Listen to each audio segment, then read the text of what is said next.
Assalamualaikum warahmatullahi wabarakatuh.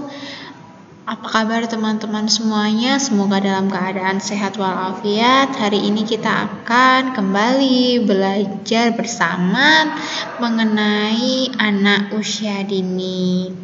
Nah, kita akan belajar di sini dari gambar ini ada diagram tentang perkembangan atau grafik perkembangan intelektual, di mana grafik perkembangan intelektual ini paling pesat adalah pada masa yang sangat menentukan. Nah, menurut penelitian para ahli, perkembangan intelektual anak sejak lahir hingga usia 4 tahun sama banyaknya dengan perkembangan intelektualnya dari usia 4 tahun hingga 18 tahun. Perkembangan intelektual dari usia 4 tahun hingga 8 tahun lebih banyak daripada usia 8 tahun hingga 18. Nah, dari kesimpulan ini kita bisa melihat bahwa memang dari sisi perkembangan intelektual pada usia dini, nah ini kan pada usia 4 tahun ya, ini 4 tahun sampai 8 tahun pada anak usia dini, perkembangan intelektual anak itu berkembang sangat pesat, bahkan melebihi perkembangan pada usia di atasnya. Nah, dengan adanya ini, maka penting sekali bagi kita untuk memberikan stimulus yang sesuai untuk kebutuhan anak. Sehingga dengan adanya stimulus, maka perkembangan intelektual anak ini bisa maksimal. Oke, kita bisa melihat dari dua grafik ini ya. Ini ada yang biru, itu adalah pertumbuhan otak. Di sini pertumbuhan otak. Nah, mencapai 90% itu pada usia berapa? Oke, pada usia 6 tahun. Nah, ini sesuai dengan jangkauan anak usia dini menurut peraturan perundang-undangan di Indonesia, bahwa anak usia dini itu adalah 0 sampai berapa teman-teman? 0 sampai 6 tahun. Nah, di sini berkembang 90%. Nah, sisanya yang 10%-nya ini berkembang sampai usia 12 tahun.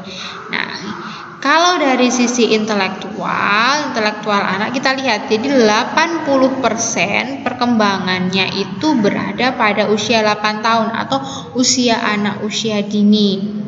Juga menurut NAIYC, seperti kemarin kita sudah membahasnya. Dari sini saja kita sudah bisa melihat betapa perkembangan itu paling pesat berada pada usia dini, maka disebut dengan istilah masa keemasan atau masa golden age. Nah, beruntungnya teman-teman menjadi seorang guru di usia golden age, di mana di sini anak menyerap begitu banyak informasi, bisa mengolah berbagai macam pengetahuan dan mencapai puncak perkembangan dari sisi otak maupun intelektual. Nah, di sini teman-teman juga nggak boleh malpraktek ya.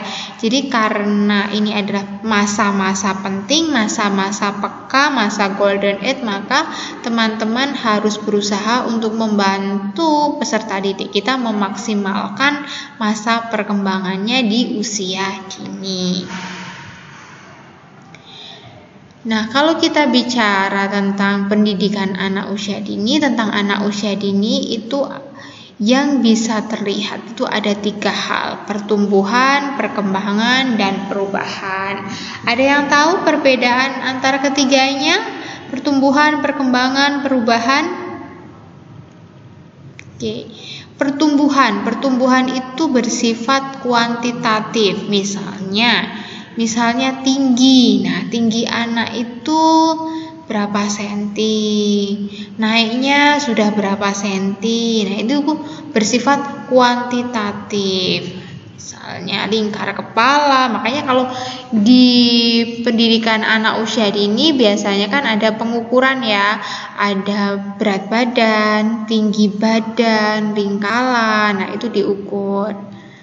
Biasanya tiap bulan terus dicatat seperti itu. Sedangkan kalau perkembangan itu bersifat kualitatif. bersifat kualitatif itu berarti seperti apa perkembangan itu? Perkembangan itu berarti seperti awalnya anak perkembangannya sudah sampai pada tahap bisa duduk, bisa berjalan. Nah, itu biasanya namanya kualitatif. Nah, sementara perubahan itu adalah keseluruhan apa? Bagian dari pertumbuhan dan perkembangan. Masa remaja menuju masa puber menuju masa dewasa. Kita akan belajar prinsip perkembangan anak usia dini. Yang pertama, perkembangan berimplikasi pada perubahan.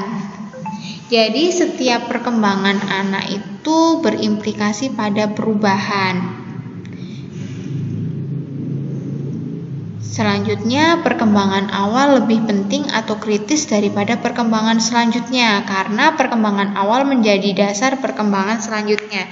Jadi seperti contohnya, misalnya anak lebih dulu bisa duduk apa lebih dulu bisa berdiri? Nah, pasti kan jawabannya lebih dulu bisa duduk. Nah, perkembangan awal anak bisa duduk ini menjadi penting untuk perkembangan selanjutnya, karena kalau dia sudah mampu berdiri maka akan lebih mudah bagi anak untuk bisa berdiri. Jadi perkembangan awal berkaitan dengan perkembangan selanjutnya, menjadi dasar dari perkembangan selanjutnya. Kematangan dapat dimaknai sebagai bagian dari perkembangan. Mengapa? Karena perkembangan timbul dari interaksi, kematangan, dan belajar. Pola perkembangan dapat diprediksikan. Jadi pola perkembangan tuh biasanya hampir sama. Misalnya, anak bisa mendongakkan kepala atau mengangkat kepala. Kalau sudah bisa mengangkat kepala, anak bisa apa lagi? Bisa misalnya bisa apa setelah mendongakkan kepala? Bisa merangkang, bisa terus baru setelah bisa merangkang, bisa tahu merangkang ya, merangkak. Nah, bisa merangkak baru bisa berjalan. Nah, misalnya seperti itu. Jadi pasti. Jadi dapat diprediksikan, berarti kalau udah bisa duduk itu berarti berdiri dulu, ini dulu. Nah, itu pasti bisa diprediksikan pola perkembangannya. Perkembangan setiap individu berbeda dipengaruhi gen atau keturunan dan kondisi lingkungan. Nah, yang perlu kita tekankan ya, perkembangan setiap individu berbeda-beda. Nah, ada yang bisa berdiri di usianya misalnya 9 bulan, ada yang di 9 bulan bisa gak cuma berdiri tapi sudah bisa melangkah 1-2 langkah. Nah, ini perkembangan setiap individu berbeda dipengaruhi gen atau keturunan serta kondisi lingkungan. Kondisi sekitar tempat tinggal anak itu mempengaruhi perkembangan anak. Jadi anak di desa dengan lingkungan yang masih luas, lahan yang luas, mungkin akan lebih kecepatan larinya karena dia terbiasa. Lebih cepat larinya daripada anak-anak yang kota di mana lahannya sempit, misalnya seperti itu. Setiap perkembangan pasti melalui fase-fase. Jadi perkembangan itu bertahap, dari tahap 1, tahap 2, tahap 3, jadi urut melalui fase-fase. Setiap periode perkembangan pasti ada harapan sosial untuk anak. Jadi setiap periode perkembangan pasti anak itu orang tua, lingkungan sekitar memiliki harapan untuk anak. Setiap bidang perkembangan mengandung kemungkinan bahaya. Misal, anak ada pada tahap pernah melihat pada tahap memasukkan benda-benda ke dalam mulutnya, pernah. Nah, itu kan sebenarnya kalau benda yang dimasukkan itu misalnya kecil, anak kan nggak bisa tahu ya itu besar kecil dimasukkan seperti apa. Nah, kalau dia sedang tahap oral, sering memasukkan benda-benda, nah itu kan sebenarnya memungkinkan adanya bahaya juga. Jadi perlu adanya yang namanya pengawasan. Atau misalnya anak yang berdirinya masih belum kokoh gitu, jadi nanti tiba-tiba bisa jatuh, harus ada yang memegangi seperti itu. Jadi dikatakan setiap bidang perkembangan mengandung kemungkinan bahaya atau resiko. Setiap periode perkembangan memiliki makna kebahagiaan yang bervariasi bagi anak. Jadi ketika anak dia berhasil berdiri, itu dia akan makin termotivasi untuk belajar yang lainnya. Jadi memiliki makna kebahagiaan, dia akan bangga dengan dirinya sendiri.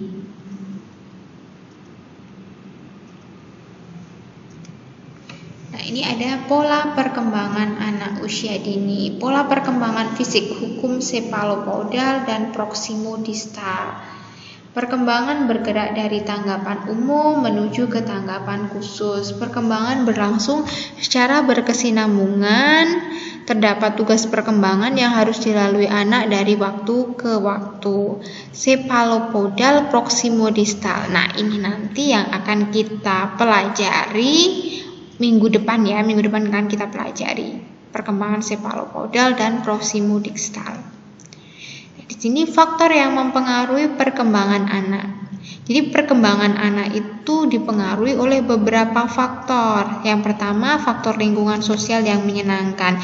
Jadi lingkungan itu mendukung atau tidak terhadap perkembangan anak. Jika anak berada di lingkungan yang menekan dia, memarah-marahi dia, nah itu akan berpengaruh pada perkembangan anak. Makanya ada hak perlindungan anak. Karena apa? Karena memang disadari betul bahwa faktor lingkungan sosial yang menyenangkan adalah yang berpengaruh positif terhadap perkembangan anak.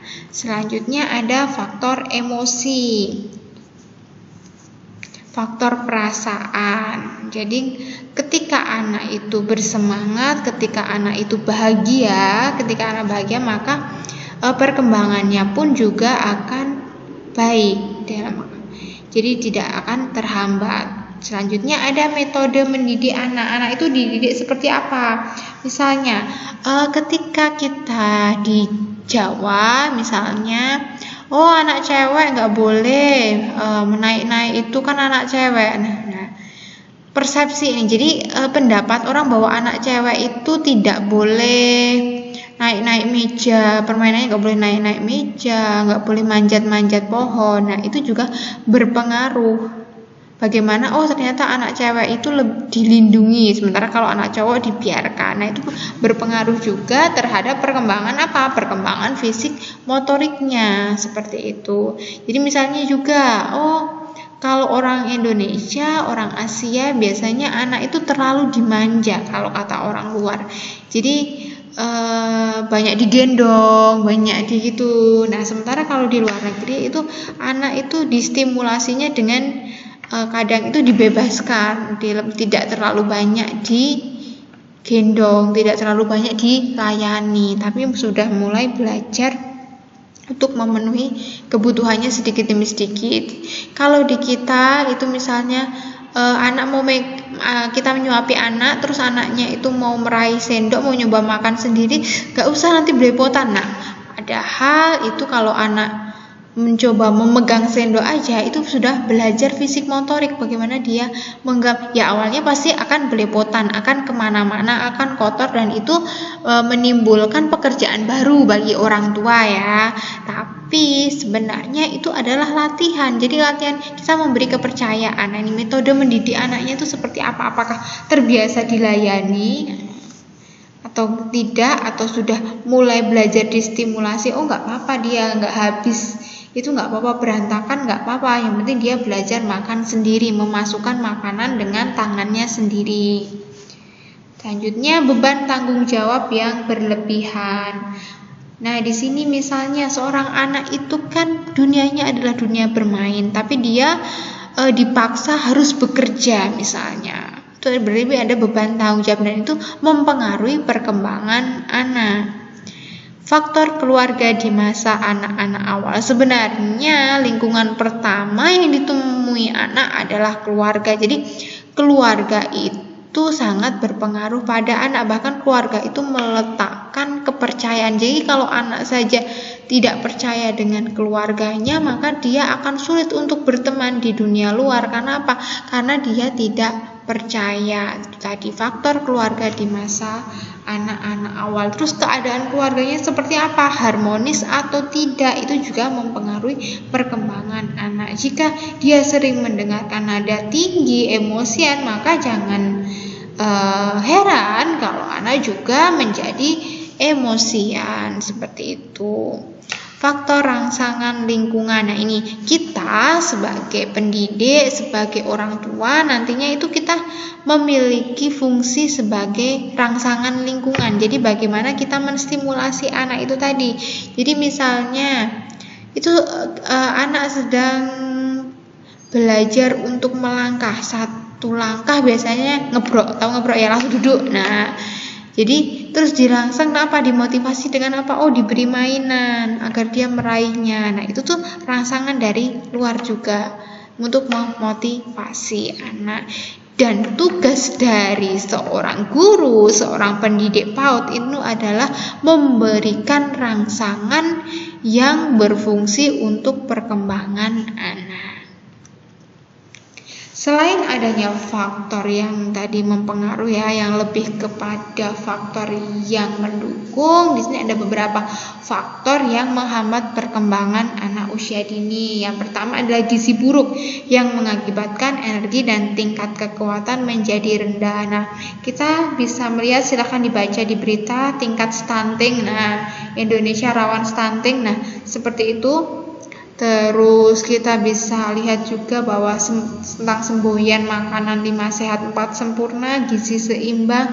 Kalau teman-teman melihat atau searching di internet, di Google tentang bagaimana kondisi gizi anak-anak Indonesia, teman-teman mungkin akan merasa bersyukur karena terlahir dengan gizi yang baik ya. Alhamdulillah ya teman-teman ya.